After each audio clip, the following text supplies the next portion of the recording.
नमस्ते, प्रणाम। I Ramo Singh, SLA, legal advisor, a lawyer for insurance claims and other consumer claims. Today I have a topic, very important topic from consumer protection laws. Section 28 जानने की कोशिश करते हैं कि section 28 में क्या है। Establishing of A district consumer dispute redressal commission, DCDRC जिसको शॉर्ट में बोलते हैं, और जिसको कभी डिस्ट्रिक्ट कमीशन भी बोल देते हैं, जो उसको पहले फोरम बोला जाता था, अभी भी फोरम बोलते हैं।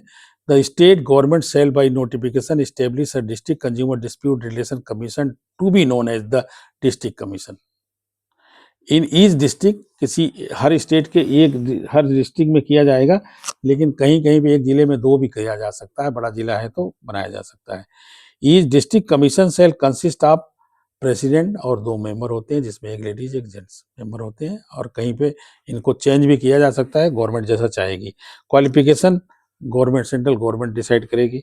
द सेंट्रल गवर्नमेंट में qualification make rules and provide, जो भी है उसका प्रावधान रहेगा।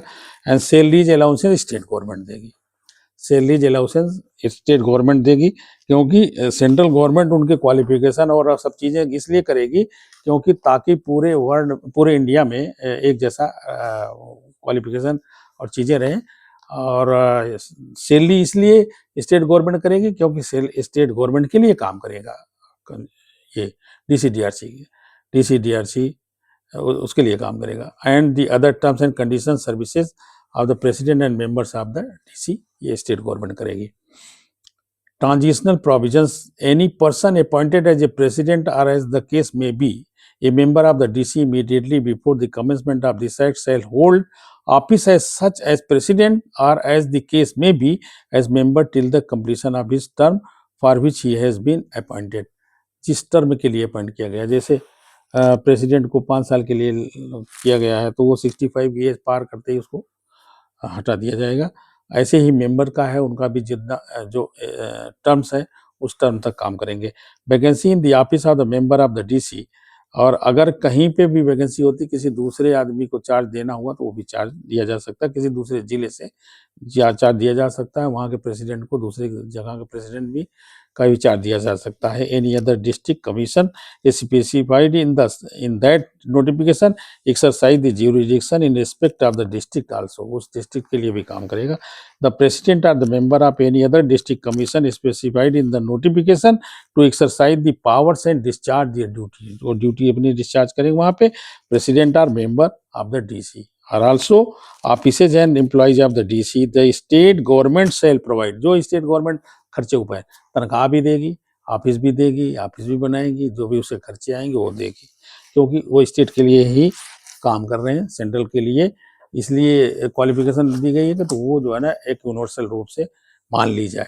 The officers and the employees of the DC shall discharge their functions under the general superintendence of the president of the DC, जो DC वन डिस्ट्रिक्ट कमीशन का जो president होगा वो सब देखेगा, हर चीज देखेगा। Salaries and allowances payable to and the other terms and conditions of service of may be as specified, जैसे स्पेसिफाइड होगी वैसे ही दिया जाएगा। ज्यूरिसडिक्शन सबसे बड़ा 34 सेक्शन देखो, ज्यूरिसडिक्शन क्या है। ज्यूरिसडिक्शन में subject to the other provisions of this act the district commission shall have jurisdiction to entertain complaints where the value of goods and services paid as consideration. यहाँ बात समझने वाली बात है, पेड एज कंसीडरेशन। एक आदमी का बिजनेस व्यापार का कोई लेन देन है 2 करोड़ रुपए का है, और एक आदमी का जो है ना कोई इंश्योरेंस है वो भले हो सकता है 10, 20, 25 करोड़ का हो, लेकिन जो प्रीमियम दिया हुआ 2 लाख का है तो वो DCDRC में जा सकता है। ये है इंश्योरेंस वाले मैटर में जो कंसीडरेशन है, वो जो एग्रीमेंट आपका हुआ है उसमें कंसीडरेशन क्या है। जैसे एग्रीमेंट किसी कॉन्ट्रैक्ट में हुआ तो 2 करोड़ का एग्रीमेंट हुआ, 5 करोड़ का हुआ, 1 लाख का हुआ, 2 लाख का हुआ, 10 लाख का हुआ। ऐसे इंश्योरेंस है हो तो रहा है 20 करोड़ का, लेकिन आपका जो कंसीडरेशन पे किया गया है वो 2 लाख किया गया, तो इसलिए 2 लाख वाला आ जाएगा, तो DCDRC में ही जाएगा उसका case.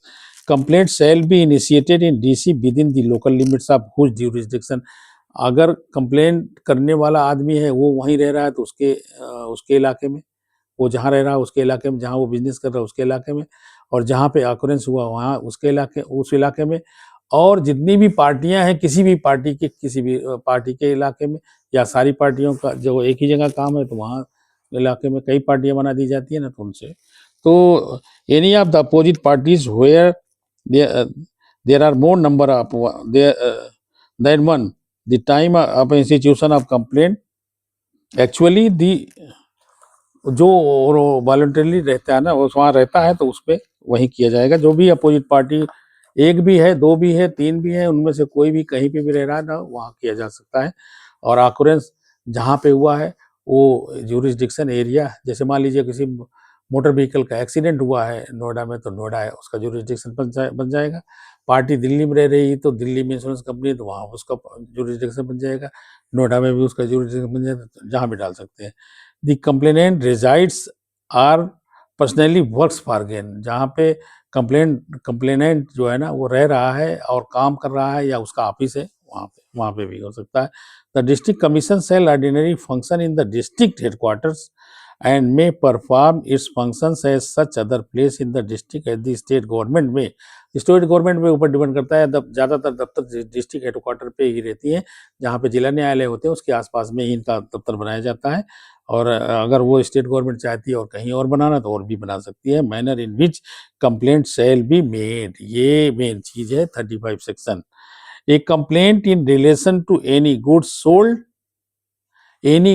Sold are delivered, are agreed to sold or delivered, or any service provided or agreed to be provided may be filed with district commission। ये भी कोई सर्विस है, कोई गुड है, गुड्स जो हैं वो एग्रीड टू बी सोल्ड और डिलीवर्ड और सोल्ड, और सर्विस है प्रोवाइड कर दी गई है या प्रपोज की गई है प्रोवाइड करने के लिए, वहाँ पे भी provided may be filed district commission. The consumer कौन है ये भी जानने की कोशिश कीजिए। कंज्यूमर कौन है? To whom the goods are sold, delivered or agreed to sold or delivered, or such service is provided or agreed to be provided.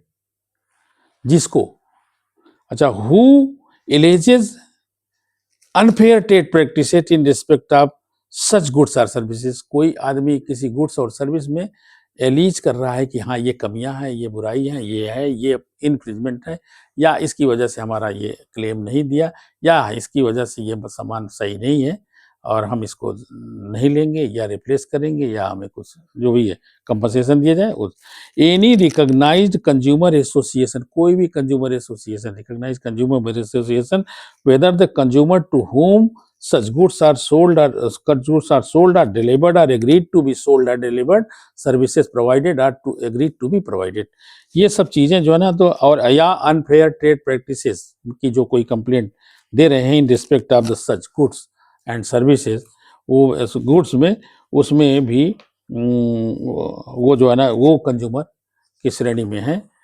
तो or service is a member of such association, और जो association है उसके member होना कोई जरूरी नहीं है इन सब का। वो जो एसोसिएशन है वो एसोसिएशन आप जा सकती है, कर सकती है, केस कर सकती है, क्लेम कर सकती है, एडवोकेट आप कर सकते हैं, बिना एडवोकेट के भी कर सकते हैं, लेकिन ज़्यादातर एडवोकेट से ही लोग करते हैं और एडवोकेट ही सही से करवा पाते हैं। One or more consumers where there are numerous consumers having the same interest, अगर सेम इंटरेस्ट के लोग हैं इकट्ठा क्लब करके जा सकते हैं।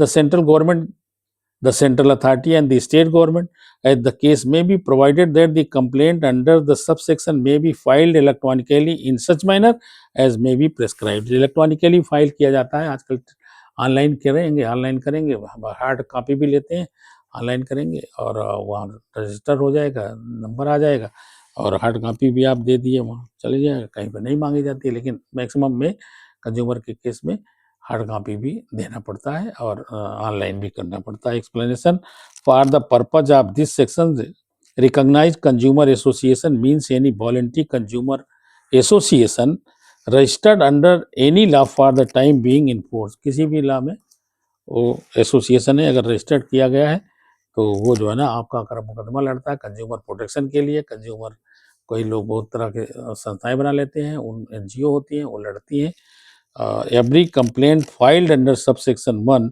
shall be accompanied with such fee and payable in such manner including the electronic form as may be prescribed। ये उस बात को बता रहा है कि जैसे अगर आपका कंसिडरेशन है या जो क्या नाम से एग्रीमेंट है, जो अमाउंट है उस अमाउंट पे इन्होंने फीस बना रखा है, 5 लाख के नीचे तक नहीं फीस है, उसके ऊपर फीस है जो कि 200 से लेकर के 1000 रुपये 2000 रुपये तक है सर, 1000 रुपये।